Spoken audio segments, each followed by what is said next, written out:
बिहारमध्ये आता पोस्टल मतदानाला सुरुवात झालेली आहे। बिहारमध्ये पुन्हा एनडीए की महाआघाडी सरकार याकडे आता सर्वांचं लक्ष आहे। बिहार विधानसभेच्या निवडणुकीचा आज हा निकाल आणि या निकालाकडे संपूर्ण देशाचं लक्ष लागलेलं आहे। बिहारमध्ये आता पोस्टल मतदानाला सुरुवात झालेली आहे। बिहारमध्ये पुन्हा एनडीए की महाआघाडी सरकार याकडे आता लक्ष लागलेलं आहे। भाग्यश्री, पोस्टल मतदानाला सुरुवात झाली आहे, काय अधिकची माहिती? नक्कीच नीलम, आता मतदानाला सुरुवात तर झालेली आहे।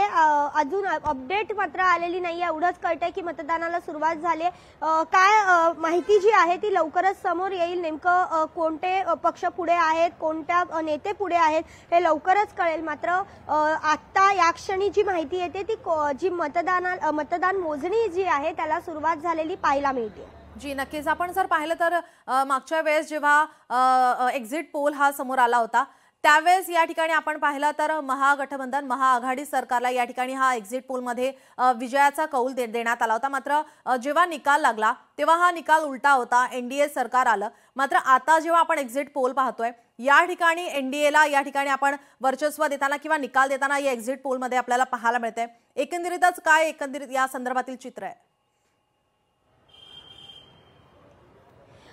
नक्कीच जर बघितलं तर आपण बघितले आतापर्यंतचे जे पोल आहेत, इव्हन आपण ह्या संदर्भात महाराष्ट्राचं देखील उदाहरण घेऊ शकतो। ज्या वेळेला महाराष्ट्रामध्ये पोल्स आले होते त्यावेळेला दोन्ही समान अशा पद्धतीचे पोल्स होते। म्हणजे बऱ्यापैकी सीट्स महाविकास आघाडी देखील घेईल असं सांगण्यात आलेलं होतं।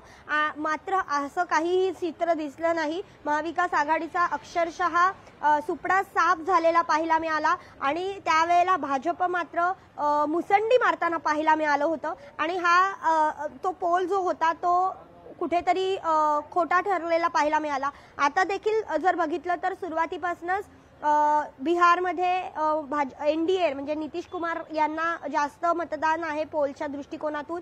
आता तेजस्वीला नेमकं काय हातात मिळतं हे बघणं देखील तितकंच महत्त्वाचं आहे। कारण तेजस्वीने ज्या पद्धतीने घोषणा केल्या त्या घोषणांचा किती असर होतोय हे बघणं देखील महत्त्वाचं आहे। कारण जर महाराष्ट्राचा एक आपण बघितलं तर लाडकी बहीण ह्या योजनेनंतर अत्यंत फरक पडलेला पाहायला मिळाला होता। सेम तेजस्वीने तिकडे केलेला आहे। 10,000 रुपये प्रत्येकाच्या खात्यात देणार, प्रत्येक घरामध्ये सरकारी नोकरी देणार अशा पद्धतीचं आश्वासन त्यांनी दिले। आता तो निवडून आल्यानंतर ती आश्वासनं ते पूर्ण करतील की नाही माहिती नाही। मात्र लोक सध्या आश्वासनावर आहेत कारण 9 वर्ष नितीश कुमार तिथे आहेत। 9 वर्षात नितीश कुमार यांनी फार काही केलंय नाही, काही म्हणजे संमिश्र प्रतिक्रिया येतात। लोक म्हणतात की फार काही केलेलं नाहीये, काही लोक म्हणतात की नाही तरी सुद्धा आम्हाला तिथे नितीश कुमारच हवेत, अशा पद्धतीच्या संमिश्र प्रतिक्रिया तिथनं येताना पाहायला मिळाल्या होत्या। त्यामुळे आता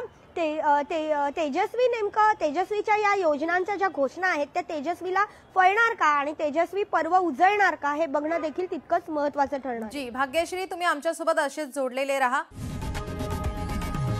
लोकशाही मराठी ऐका, पहा, जागरूक रहा।